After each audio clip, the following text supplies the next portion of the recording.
Notre série de l'été maintenant, elle est consacrée cette semaine à des musées pas forcément très connus, mais dont les thèmes sont originaux.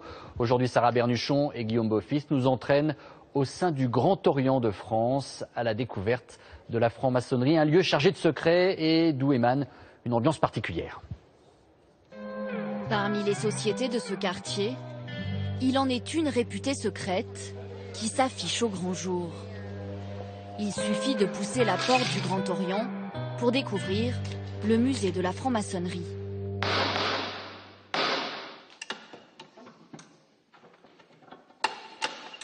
Dans ces temples où se déroulent habituellement les cérémonies, ce jour-là, ce ne sont pas des frères initiés, mais une visite guidée.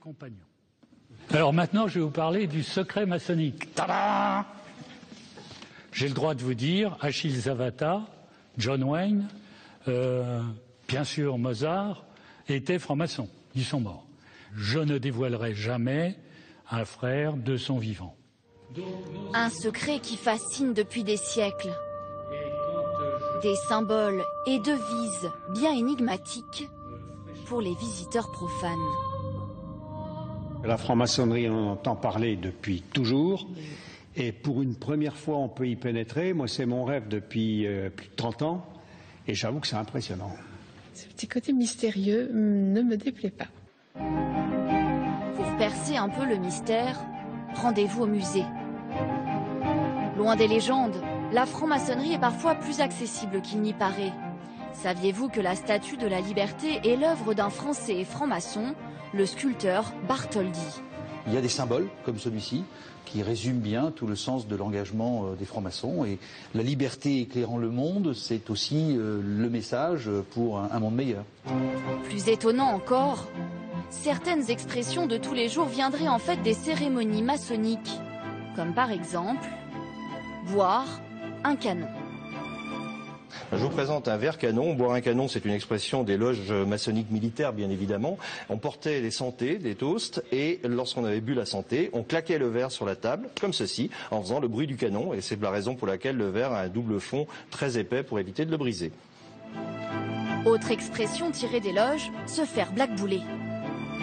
Blackbouler, ça vient simplement de l'idée que l'on refuse l'admission d'un membre dans la maçonnerie. Les votes se font par boule, dans une urne comme celle-ci. Et si le résultat du vote montre qu'il y a plus de boules noires, à ce moment-là, la personne est refusée. Elle est dite blackboulée, tout simplement. Parmi ceux qui ne se sont pas fait blackbouler, Lafayette, dont l'épée est ornée de symboles maçonniques. Ou encore Voltaire et son tablier, obligatoire lors des cérémonies. Mais il y en a un que l'on ne s'attendait pas à trouver ici. Corto Maltese, un franc marin né de la plume du frère Hugo Pratt.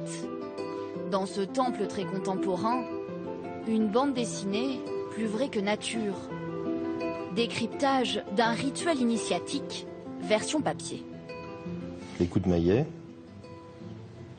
le chandelier, et puis la clé qui est le symbole du grade dans lequel est reçu ce personnage. La cérémonie est décrite de façon tout à fait réaliste puisque c'est en fait la cérémonie à laquelle Hugo Pratt a eu l'honneur de participer lui-même un jour.